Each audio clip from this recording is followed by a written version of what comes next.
శివాయ గురవే నమః. శ్రీ గురుభ్యో నమః.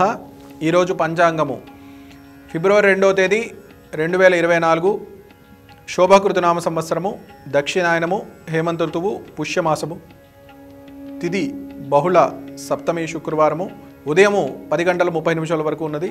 ఈరోజు నక్షత్రము స్వాతి నక్షత్రము రాత్రి 1:57 వరకు, రాహుకాలము ఉదయం 10:30 నుండి 12 గంటల వరకు, గుళికా కాలము ఉదయం 7:30 నుండి 9 గంటల వరకు, యమగండ కాలము మధ్యాహ్నం 3 గంటల నుండి 4:30 వరకు, వర్జము ఉదయం 5:50 నుండి 7:57 వరకు ఉన్నది. దుర్ముహూర్తము ఉదయం 8:52 నుంచి 9:37 వరకు, మరలా మధ్యాహ్నము 12:37 నుండి 1:22 వరకు. ఈరోజు రాశి ఫలితాలు చూసుకున్నట్లయితే, మేషరాశి వారు గురుబలం చేత మీ యొక్క కార్యక్రమాలన్నీ కూడా సజావుగా అన్నీ పూర్తి చేయగలుగుతారు.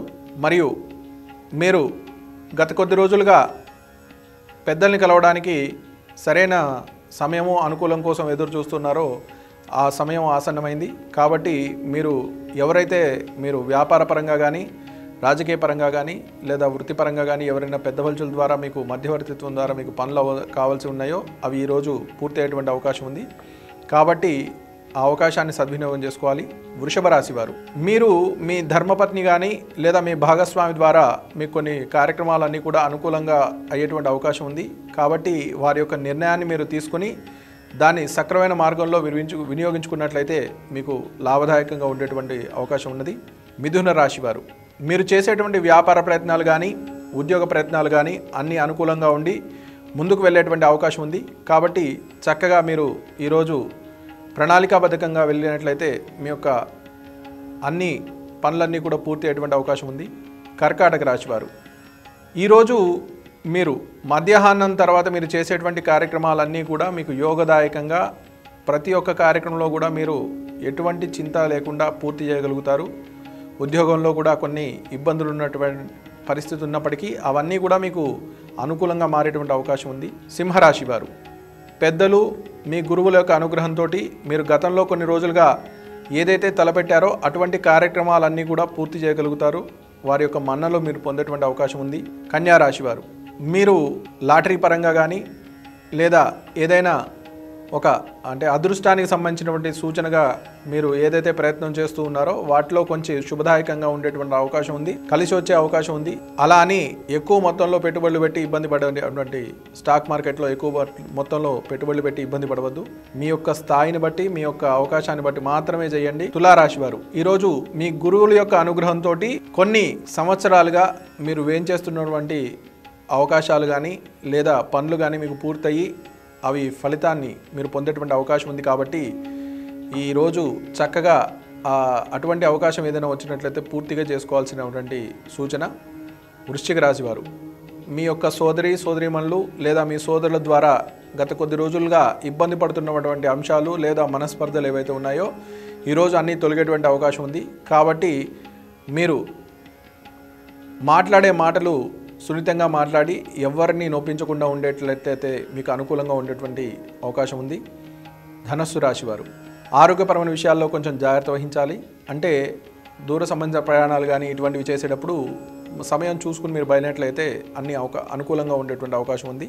మకర రాశి వారు, కోర్టుపరమైన విషయాలు కానీ లేదా ఆర్థికపరమైన విషయాల్లో మీరు కొంచెం లాభదాయకంగా ఉండేటువంటి సూచన ఉంది. కాబట్టి జాగ్రత్త వహించి మీ యొక్క ఆర్థికపరమైన స్థితి ఏదైతే ఉందో మెరుగుపరచుకోవాల్సిందిగా సూచన. కుంభరాశి వారు, డాక్యుమెంట్స్ విషయంలో కానీ లేదా మీ యొక్క మిత్రుల ద్వారా వచ్చేటువంటి కొన్ని అవకాశాలు ఏవైతే ఉన్నాయో మీకు ఇబ్బంది కలిగేటువంటి అవకాశం ఉంది. కాబట్టి 1-2 సార్లు సరిచూసుకుని మీరు ముందుకు వెళ్ళడం శ్రేయస్కరం. ఎందుకంటే ఈరోజు జరిగేటువంటి విషయాల వల్ల మీరు మనస్తాపంతో బాధపడేటువంటి అవకాశం ఉంది. కాబట్టి 1-2 సార్లు సరిచూసుకోండి.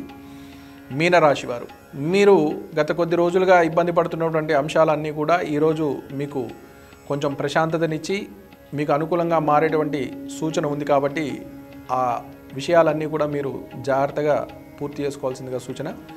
ఈరోజు పరిహారాలను చూసుకున్నట్లయితే అమ్మవారి దేవాలయంలో మీ దగ్గరలో ఉన్న దేవాలయంలో దుర్గా స్వరూపిణి అమ్మవారు ఎవరైనా ఉన్నట్లయితే ఆవిడ దేవాలయంలో ఉదయం రాహుకాలంలో దీపారాధన చేసి అమ్మవారికి ఖడ్గమాల స్తోత్రం కానీ దుర్గా అష్టోత్తరం కానీ చేసి కొద్దిగా బెల్లం పానకము వడపప్పు, చనివిడి ఇవి నైవేద్యం పెట్టి అమ్మవారి యొక్క అనుగ్రహం పొందవలసిందిగా మనవి.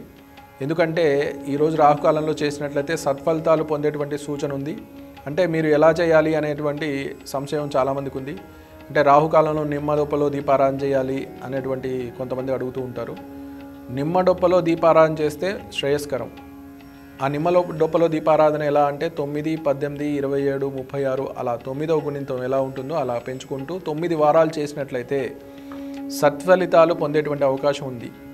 అమ్మవారి అనుగ్రహంతో మీకున్న దోషాలు ఏవైతే ఉన్నాయో అవి పోతాయి. అలాగే కాలసర్ప దోష నిమిత్తం చేసేటువంటి పూజలు ఏవైనా ఉన్నట్లయితే ఈ రాహుకాలంలో చేసినట్లయితే మీకు విశేషమైన ఫలితాలు పొందేటువంటి అవకాశం ఉంది. కాబట్టి భక్తులందరూ కూడా మీ దగ్గరలో ఉన్న దేవాలయంలో దీపారాధన చేసి చక్కగా చేసుకున్నట్లయితే శ్రేయస్కరం. కాబట్టి ఈ సూచనను అందరూ పాటించి సత్ఫలితాలు పొందుతారని కోరుకుంటున్నాం. సర్వేజన సుఖినో భవంతు. శుభం భూయాత్.